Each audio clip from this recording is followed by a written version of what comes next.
وَلَقَدِ اسْتُهْزِئَ بِرُسُلٍ مِّن قَبْلِكَ فَحَاقَ بِالَّذِينَ سَخِرُوا مِنْهُم مَّا كَانُوا بِهِ يَسْتَهْزِئُونَ۔ اور اے حبیب، بے شک تم سے پہلے رسولوں کے ساتھ بھی مذاق کیا گیا، تو وہ جو ان میں سے رسولوں کا مذاق اڑاتے تھے ان پر ان کا مذاق ہی اتر آیا۔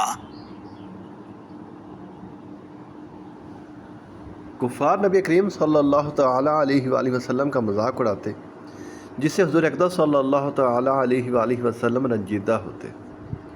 اس پر سرکار دو عالم صلی اللہ تعالیٰ علیہ وآلہ وسلم سے فرمایا گیا کہ آپ صلی اللہ تعالیٰ علیہ وآلہ وسلم سے پہلے رسولوں کا بھی مذاق اڑایا گیا، تو جو مذاق اڑاتے تھے ان کا نہایت بھیانک انجام ہوا اور وہ مبتلا عذاب ہوئے۔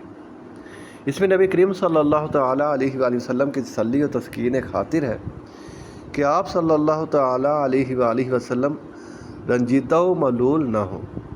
کفار کا پہلے انبیاء علیہ السلام کے ساتھ بھی یہی دستور رہا ہے اور اس کا وبال ان کفار کو اٹھانا پڑا ہے۔ نیز اس میں مشرکین کو بھی تنبیہ ہے کہ وہ پچھلی امتوں کے حال سے عبرت حاصل کریں اور نبی کریم صلی اللہ تعالیٰ علیہ وآلہ وسلم کے ساتھ ادب کا طریقہ ملحوظ رکھیں تاکہ پہلوں کی طرح مبتلا عذاب نہ ہو۔ کفار قریش کے 5 سردار عاص بن وائل سہمی، اسود بن مطلب، اسود بن عبد غوث، حارث بن قیس اور ان سب کا افسر ولید بن مغیرہ مخزومی، یہ لوگ نبی کریم صلی اللہ تعالیٰ علیہ وآلہ وسلم کو بہت ایذا دیتے اور آپ صلی اللہ تعالیٰ علیہ وآلہ وسلم کا مذاق اڑایا کرتے تھے۔ اسود بن مطلب کے خلاف حضور اقدس صلی اللہ تعالیٰ علیہ وآلہ وسلم نے دعا کی تھی کہ یا رب اس کو اندھا کر دے۔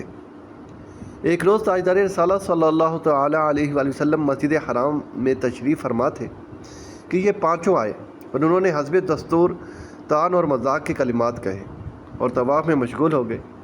اسی حال میں حضرت جبریل امین علیہ السلام حضور انور صلی اللہ تعالیٰ علیہ وآلہ وسلم کی خدمت میں پہنچے اور انہوں نے ولید بن مغیرہ کی پنڈلی کی طرف اور عاص کے قدموں کی طرف اور اسود بن مطلب کی آنکھوں کی طرف اور اسود بن عبد غوث کے پیٹ کی طرف اور حارث بن قیس کے سر کی طرف اشارہ کیا اور کہا میں ان کا شر دفع کروں گا۔ چنانچہ تھوڑے عرصے میں یہ ہلاک ہو گئے۔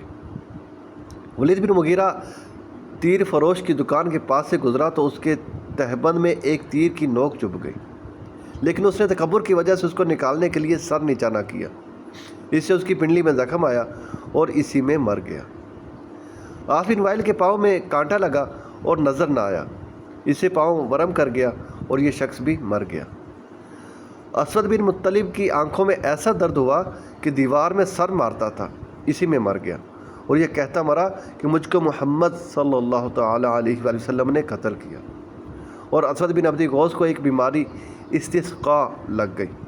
قلبی کی روایت میں ہے کہ اس کو لو لگی اور اس کا منہ اس قدر کالا ہو گیا کہ گھر والوں نے نہ پہچانا اور نکال دیا۔